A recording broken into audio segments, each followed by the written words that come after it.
Hi, I'm Noelle.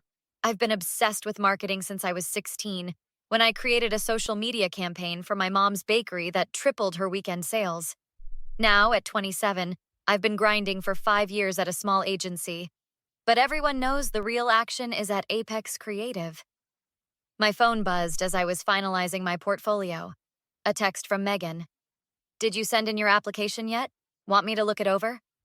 I smiled at my best friend's message. Megan and I had been tight since college. Roommates, then bridesmaids at each other's weddings, though mine ended in divorce after just 2 years. Megan was always there with ice cream and tequila shots through the whole mess. Already sent it.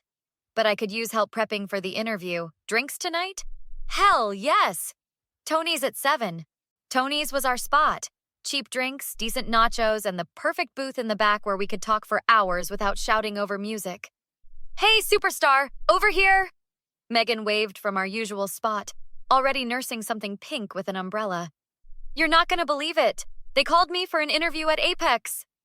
I slid into the booth, barely containing my excitement. Megan's eyes widened. No way! When? Next Thursday with Daniel Reeves himself? The creative director? That's huge, Noelle. I nodded, taking a big sip of the drink she'd already ordered for me. I'm freaking out. This is my dream job, senior marketing strategist. The salary is almost double what I make now.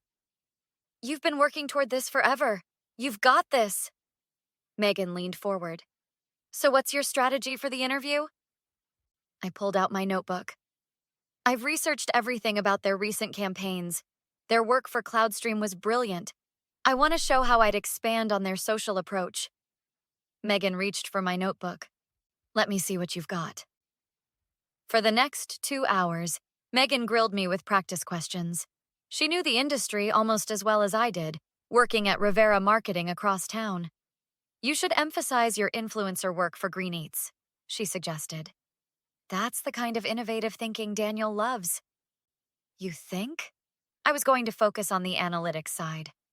Trust me, Daniel cares about creativity first. Show him the bold campaigns. By the time we finished our third round, I had pages of notes and a surge of confidence. I seriously couldn't do this without you, I said, giving her a tipsy hug.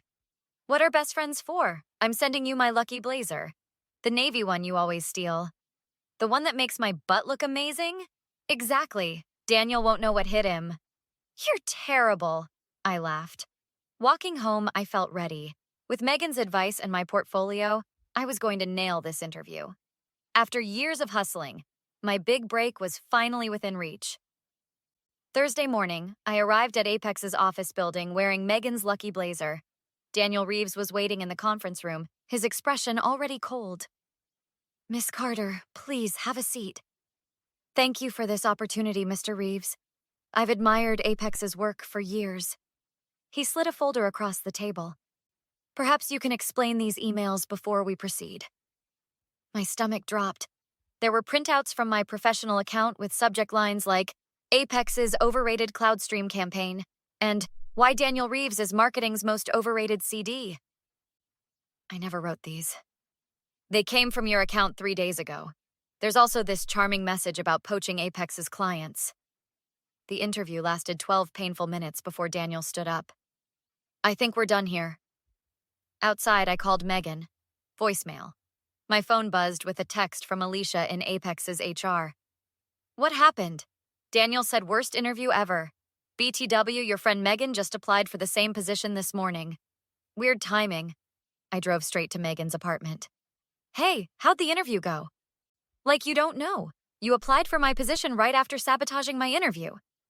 Her expression was perfectly confused. What are you talking about?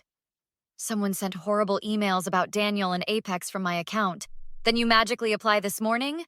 Whoa, slow down, that's crazy. Why would I do that? You tell me. Noelle, we've been friends for 8 years. You think I'd throw that away for a job? That's insulting. She looked so genuinely hurt that I almost doubted myself. Almost. I called my brother Ryan immediately after. She's lying, no.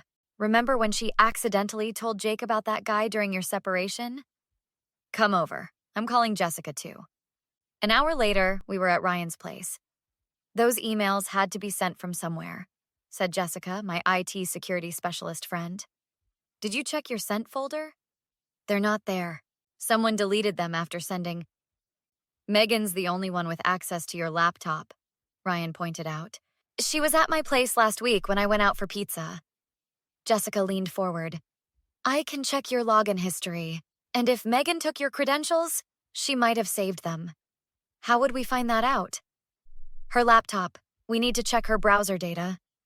"Her birthday party is tomorrow night," Ryan said. "I'm still your +1. "While everyone's busy, I can slip into her office," Jessica suggested. The next night at the party, while Megan was opening gifts, Jessica signaled me from the hallway. We slipped into her office. "Found it," Jessica whispered. "Saved login for your email. And look at her browser history."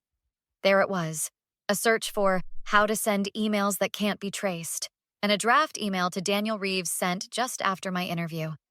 The subject, opportunity to discuss the senior marketing strategist position. My hands were shaking as Jessica took screenshots of everything on Megan's laptop.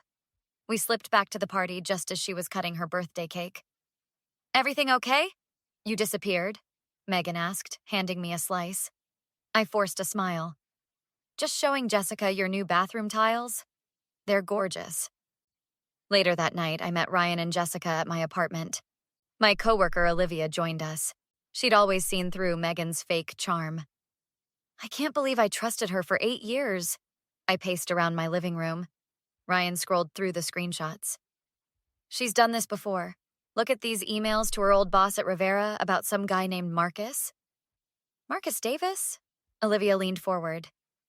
"He was their top strategist until he suddenly got fired last year. Megan got his position." "The pieces are falling into place," Jessica said. "But what's our plan?" I stopped pacing. "We need to expose her publicly, not just to Daniel, but to everyone in the industry." "You'll need to keep her close," Olivia warned. "Act like nothing's wrong." "I know exactly what to do." I pulled out my laptop. "Olivia, doesn't your brother work at Fusion Media?" "Tyler? Yeah, he's their hiring manager." "Perfect. We're going to create a fake job opening, one too good for Megan to resist." The next morning, I called Megan. "Hey, can we talk? I feel terrible about yesterday." "Of course, honey. Brunch at Millie's?" "At the restaurant, I played my part perfectly." "I'm so sorry I accused you. The interview was just so awful I wasn't thinking straight." "Water under the bridge." Megan patted my hand. "You know I'd never hurt you." The lie slid so easily from her lips that I almost admired her skill. "Any idea who might have sent those emails?"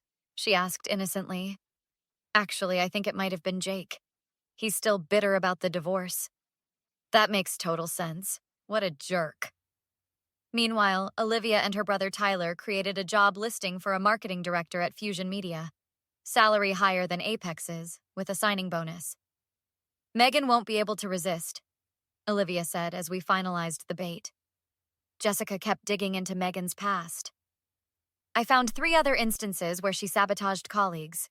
One guy at her internship, another at her first job, and Marcus. We need to contact them," I said. "Get statements." The trickiest part was reconnecting with Daniel. I sent a carefully worded email apologizing for the misunderstanding and requesting a brief meeting. To my surprise, he agreed. "I appreciate you seeing me," I said in his office. "I wanted to clear the air." "I'm listening." "Those emails weren't from me. I believe someone hacked my account." He raised an eyebrow. "That's convenient." "I'm not asking for the job back. I just wanted you to know the truth." I paused. "Have you interviewed Megan Williams yet?" His interest piqued. "Next week." "Why?" "No reason. I wish you luck with the hiring process." As I left, I texted the group. "Daniel is meeting Megan next week. Everything's falling into place." Olivia had arranged for Megan's interview at Fusion to be scheduled the same day as the Apex interview, but earlier. "The marketing mixer at Cascade Gallery is that evening," Ryan reminded us. "Everyone who matters will be there." "Including Daniel," Olivia confirmed. "Perfect." I smiled. "That's where we'll spring the trap." The night of the marketing mixer at Cascade Gallery arrived. I wore my sharpest black dress, not Megan's blazer this time. Jessica, Ryan, and Olivia were already inside when I arrived. "Everything ready?"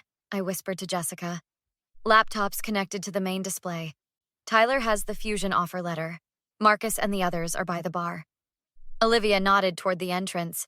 "She's here." Megan strutted in wearing a red dress, immediately making her way to Daniel by the wine table. I watched her laughing, touching his arm, playing the part of the perfect candidate. "Showtime?"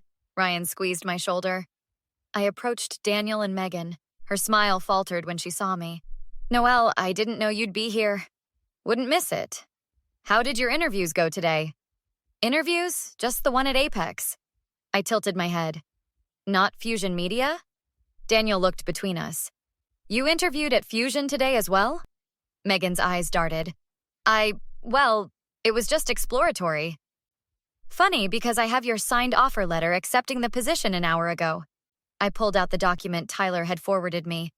Her face drained of color. "This is private business." "Nothing's private when it comes to professional sabotage." I raised my voice slightly, drawing attention from nearby groups. "What's going on here?" Daniel asked. "A demonstration of character." I nodded to Jessica, who pressed a button on her phone. The gallery's main display screen flickered to life, showing screenshots from Megan's laptop, the saved login to my email account, the searches for untraceable emails, and her message to Daniel immediately after my sabotaged interview. "What is this?" Megan hissed. "Evidence," I said calmly. "And not just against me." Marcus Davis stepped forward. "You did the same to me at Rivera, didn't you, Megan?" 2 other people joined us, Sarah from her internship and Kevin from her first job. "Your pattern is consistent," Sarah said. "Sabotage, denial, advancement." Megan looked around wildly. This is slander. These are doctored images." "The IP addresses and timestamps say otherwise," Jessica pointed to the screen. Megan turned to Daniel. "You can't believe this." His expression was stone. "I think our interview is canceled." The whispers spread through the room as industry professionals connected the dots. Megan grabbed her purse and fled. 3 weeks later, I sat across from Elaine Vaughn, CEO of Monument Creative, Apex's biggest competitor. "Your resilience impressed me." Elaine slid a contract across the table. "Director of Strategy, 20% more than Apex offered." I signed immediately. Later that night, Ryan, Jessica, and Olivia raised their glasses in my apartment. "To justice served." Ryan clinked his glass against mine.